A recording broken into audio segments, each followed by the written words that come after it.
आप सबको जय मसीह की। परमेश्वर का धन्यवाद कि परमेश्वर आज का समय हमारे जीवन में दिया कि हम परमेश्वर के बारे में सीखने जा रहे हैं। आज हम सीखेंगे सृष्टि और ईश्वर के बारे में। उत्पत्ति 1:1-31 में जब हम देखते हैं तो यह संपूर्ण बाइबल का मूलभूत अध्याय है। यह न केवल हमें बताता है कि सब कुछ कैसे शुरू हुआ, बल्कि यह मूल शिक्षण की स्थापना करता है कि परमेश्वर कौन है और हम उसके साथ किस संबंध में है। इसका उद्देश्य धर्मशास्त्रीय है और सत्य है कि ईश्वर ही सब कुछ का एकमात्र निर्माता है।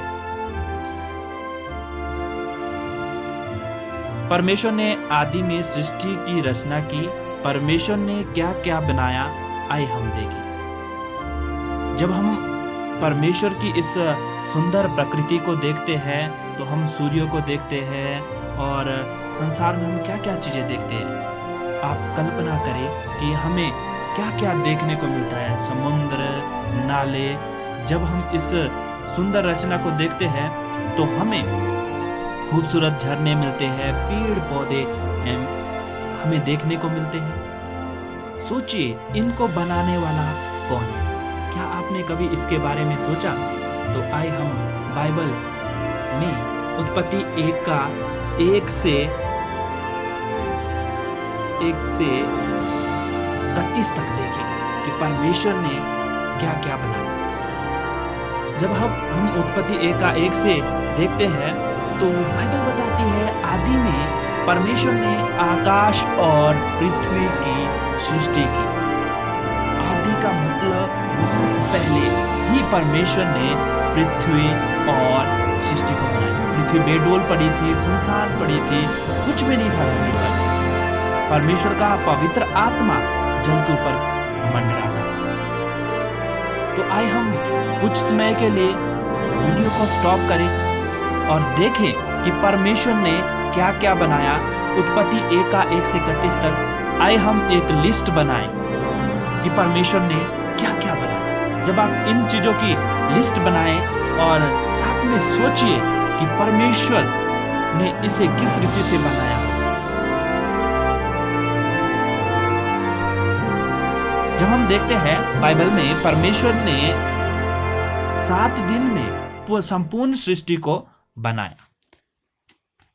अगर आपने लिस्ट बना दी हो तो आप अपने लिस्ट में देख सकते हैं कि परमेश्वर ने उजियाले को बनाया, रात को बनाया, आकाश को बनाया, है ना, भूमि को बनाया, घास, पेड़ पौधे, फलदायी वृक्ष बनाए। जो आप आकाश में तारागण को देखते हैं वो उसको बनाने वाला भी परमेश्वर है।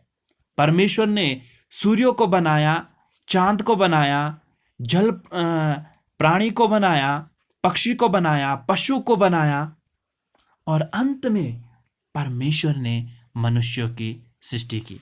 जब हम देखते हैं पहले दिन में परमेश्वर ने क्या किया, दूसरे दिन में परमेश्वर ने क्या किया, यहाँ तक चौथे दिन में जब हम देखते हैं सूरज और पृथ्वी, तारे, ये सब बातें हमें परमेश्वर की उत्पत्ति को प्रेजेंट करते हैं। जब हम साइंस की बात करें, साइंस ये बताता है कि ये सृष्टि जो हम देखते हैं ये खुद ब खुद बन गई। एक बहुत बड़े समुद्र में लहरें टकराई, एक बहुत बड़ा तूफान आया और जिसके कारण उसके टकराव से एक बहुत बड़ा पत्थर टूट गया। उसके टूटने से क्या हो गई, सृष्टि का निर्माण हुआ। आपको यह जानकर खुशी होगी कि ग्रेट साइंटिस्ट भी बाइबल पर विश्वास करते हैं। हेनरी एम मॉरिस जो एक महान प्रख्यात साइंटिस्ट थे, वो बाइबल पर विश्वास करते हैं। देखिए, परमेश्वर ने हम सबको बनाया, पूरी सृष्टि को बनाया और आज हम देखते हैं कि मनुष्य क्या कर रहे हैं। आज मनुष्य क्या कर रहे हैं? रोमियो 1:21 को पढ़े और देखे कि मनुष्य क्या कर रहे हैं। इस कारण कि परमेश्वर को जानने पर भी उन्होंने परमेश्वर योग्य बड़ाई और धन्यवाद ना किया, परंतु व्यर्थ विचार करने लगे। यहां तक कि उनका निर्बुद्ध मन अंधेरा हो गया। वे अपने आप को बुद्धिमान जताकर मूर्ख बन गए और अविनाशी परमेश्वर को, महिमा को नाशवान मनुष्य और पक्षी और चौपाए और रेंगने वाले जंतु की मूर्ति की समानता में बदल दिया। इस कारण परमेश्वर ने उन्हें उनके मन की अभिलाषा के अनुसार अशुद्धता के लिए छोड़ दिया। वे आपस में अपने शरीर का अनादर करें, क्योंकि उन्होंने परमेश्वर की सच्चाई को बदलकर झूठ बना डाला और सृष्टि की उपासना और सेवा की, ना कि उस सृजनहार की जो सदा धन्य है। मेरे प्रिय लोगों, आज मनुष्य सूरज को जो परमेश्वर ने बनाया उसकी उपासना कर रहे हैं, और परमेश्वर ने पशु को बनाया। आज हम देखते हैं लोग पशुओं की उपासना करते हैं, और कई जगह जो परमेश्वर की बनाई हुई सृष्टि है, सांप, उसको उन्होंने नाग देवता बना दिया। कई मिट्टियों की मूर्ति बना दी, उन्होंने अपना ईश्वर बना दिया। जिन परमेश्वर ने उनकी रचना की, आज मनुष्य उनकी उपासना नहीं कर रहे हैं, बल्कि उसकी बनाई हुई सृष्टि को की उपासना कर रहे हैं। बाइबल क्या कहती है? अगर हम यशायाह की पुस्तक 42 का 8 में देखें कि हमारा परमेश्वर केवल एक परमेश्वर है। वो कहता है, मैं यहोवा हूं, मेरा नाम यही है, अपनी महिमा मैं दूसरों को नहीं दूंगा, और जो स्तुति मेरे योग्य है वह खुदी हुई मूर्तों को नहीं दूंगा। मेरे प्रिय लोगों, आप परमेश्वर पर विश्वास करें और खोदी हुई मूर्ति पर विश्वास ना करें। ना ही जिस प्रकार परमेश्वर ने आकाश में ज्योतियां बनाई हैं, वो ज्योति आप सोच रहे होंगे कितनी बड़ी है। साइंटिस्ट बताते हैं कि पृथ्वी से बड़ा सूर्य 7 गुना पृथ्वी से बड़ा है। अगर परमेश्वर ने इन सब को बनाया तो सोचिए हमारा परमेश्वर कितना बड़ा परमेश्वर होगा।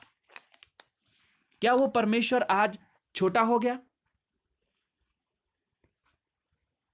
क्या आपका जो भगवान है उत्पत्ति का देवता है?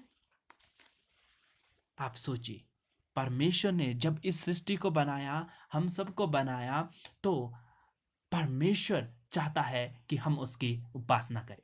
हमारा परमेश्वर बहुत बड़ा है। हमें ये जानना चाहिए वो पृथ्वी से बड़ा है, जिस सूर्य को हम देवता करके पूजते हैं उससे भी बड़ा है, और संसार में हम जिस भी ईश्वर को मानते हैं, या कई लोगों ने आज मनुष्य को ईश्वर करके पूजना शुरू कर दिया। कई लोगों ने गुरु बना दिए और उनकी उपासना करने लगे। तो परमेश्वर के वचन में साफ रीति से पहले ही लिखा है कि मनुष्य आज उसकी सृष्टि की उपासना कर रहे हैं, ना कि परमेश्वर की।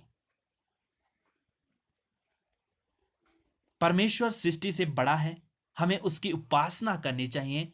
धरती पर अगर हम देखें, बहुत से लोग सोचते हैं कि यीशु मसीह धरती पर आए, है ना, पर बाइबल भी ये बताती है कि यीशु मसीह धरती पर आए।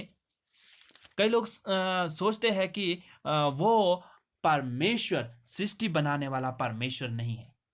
तो मैं आपको बताना चाहता हूं, यूहन्ना जो प्रभु यीशु मसीह का दास था, वो अपनी पुस्तक में, जो बाइबल की पुस्तक यूहन्ना 1:1 में कहता है, आदि में वचन था और वचन परमेश्वर के साथ था और वचन ही परमेश्वर था। यही आदि में परमेश्वर के साथ था। सब कुछ उसी के द्वारा उत्पन्न हुआ, और जो कुछ उत्पन्न हुआ है उसमें से कोई भी वस्तु उसके बिना उत्पन्न नहीं हुई। धरती पर वो यीशु मसीह के रूप में आया। वही हमारा बनाने वाला परमेश्वर है, वही हमारा सृजनहार है। उसी के लिए सब चीजें बनाई गई है और उसी ने हमें बनाया है। और परमेश्वर इस धरती पर आए ताकि हमें वो सच्चाई की सच्चाई के मार्ग को बताए, हमें इस पाप भरी दुनिया से आजादी दे और हमें छुड़ाए, हमारा छुटकारा करे। और आने वाले समय में हम और वीडियो में देखेंगे कि यीशु मसीह इस धरती पर क्यों आए, उन्होंने मनुष्य का रूप लिया, क्यों उस धरती पर आए, किस लिए वो मारे गए। तो ये हम अगली वीडियो में देखेंगे। तो आप कृपया करके इन दिनों में परमेश्वर के वचन को पढ़िए और परमेश्वर के साथ अपना रिश्ता बनाइए, क्योंकि हमारा परमेश्वर बहुत बड़ा परमेश्वर है, इस पृथ्वी से बड़ा है और हमें बनाने वाला परमेश्वर है। तो आप घर बैठे परमेश्वर के वचन को पढ़िए, उत्पत्ति 1 का 1 से 31 तक बार बार पढ़िए और देखिए कि परमेश्वर कितना महान है, जो इस सृष्टि को बनाने वाला है, हमको बनाने वाला है। हमें आज उसकी उपासना करनी चाहिए। सच में परमेश्वर वही है और एकमात्र परमेश्वर है, एक ही ईश्वर है। आप सबको जय मसीह। प्रभु आपको आशीष दे।